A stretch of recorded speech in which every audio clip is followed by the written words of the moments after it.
There's this idea that floats around a lot in Christian circles, this tension between faith and obedience.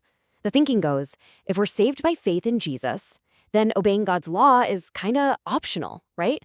Almost like faith and obedience are playing for opposite teams. So today, we're going to dig into that and see if they're really at odds with each other. And this is often Exhibit A. The Apostle Paul writes this, and look, when you first read it, it seems pretty clear, right? If you could become right with God just by following a list of rules, then what was the point of Jesus dying? This one verse is so often used as the knockout punch in the argument that grace completely replaced God's law. So that really begs the question, doesn't it? Is that what Paul was actually saying? That the whole point of Jesus' sacrifice was so we could just ignore God's instructions? It feels like a major contradiction when you look at the rest of the Bible. So let's do a little investigating. Now, we have to acknowledge how common this viewpoint is. A lot of people look at that verse from Galatians and they think, well, that's it then. Jesus did it all, so I don't have to do anything. The idea is that following God's instructions, what the Bible calls the Torah, it just doesn't have any value for us anymore. It's all about grace, period. And this sets up this huge battle in our minds, right? It's faith versus works, grace versus law. These concepts are pitted against each other. It's a really common way of thinking in Western Christianity, and honestly, it causes a ton of confusion. But here's a thought. What if the conflict isn't actually in the Bible, but in the way we've been taught to read it? To really solve this puzzle, we've got to try something different. We need to, switch out the lenses we're using to read the Bible. We need to try and see the world through the Hebraic mindset of the guys who actually wrote it, not the Greek philosophical lens that has shaped so much of how we think today. See, a lot of Western thought comes from a Greek way of thinking, which is all about taking things apart, right? Dissecting them. It separates the soul from the body, the spiritual from the physical, and faith from action. But the Hebraic worldview, it's totally different. It's holistic. Everything stays connected. Faith and action aren't two separate categories. They're one and the same thing. Your faith is what you do.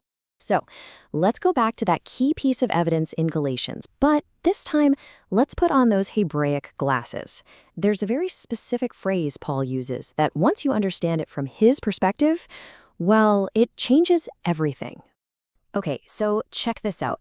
Just a few sentences before that verse everyone quotes, Paul says this. And notice, he doesn't just say the law. He says works of the law. Not once, not twice, but 3 times. That is not an accident. That's a huge clue. He's zeroing in on something incredibly specific. And boom, there it is. That is the key that unlocks this whole thing. In Paul's world, works of the law was basically a technical term. It didn't just mean trying to obey God. It referred to the specific ritual process a non-Jew, a Gentile, had to go through to officially convert to Judaism, with circumcision being the big one. So Paul's argument wasn't, don't obey God. It was Gentiles don't have to become Jewish to be saved. That's a game changer. Okay, so now that we know Paul wasn't just throwing out God's moral law, what is its purpose then? What's the point? Well, to figure that out, we've got to go back to the most famous part of the law, the 10 Commandments, or as they're really called in Hebrew, the 10 words. And here's the part that I think gets missed all the time. When God gave Israel the 10 Commandments at Mount Sinai, they had already been saved. Think about that. He had already, by his grace, rescued them from slavery in Egypt. The law was never, ever a ladder they were supposed to climb to earn his favor. So if there weren't rules to get saved, what were they for? It's simple, really. They were for relationship. They were the divine instructions on how to live in a healthy, loving, covenant relationship with the God who had just shown them so much love and grace.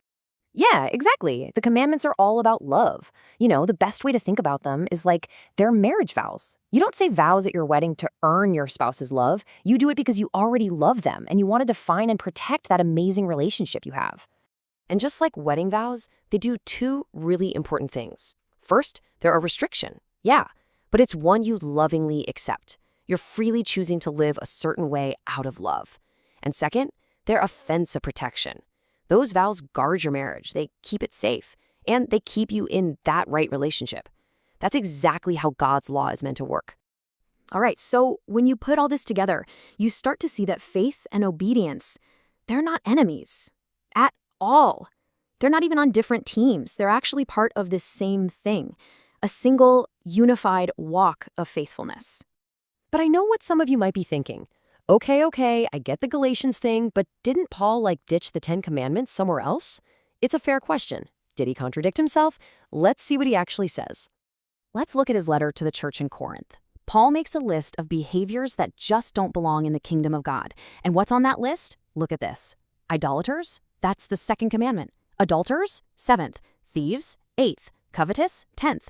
I mean, he's basically just walking through the 10 commandments. He's upholding them as the standard for how God's people should live, not getting rid of them. And that really brings us to the core of it all. Obedience isn't the thing you do instead of having faith. It's not the opposite of faith. It's the natural result of it. It's the evidence. Your obedience, your walk, is the living, breathing proof of a genuine, loving relationship with God, a relationship you received by grace through faith. So I want to leave you with this question to think about.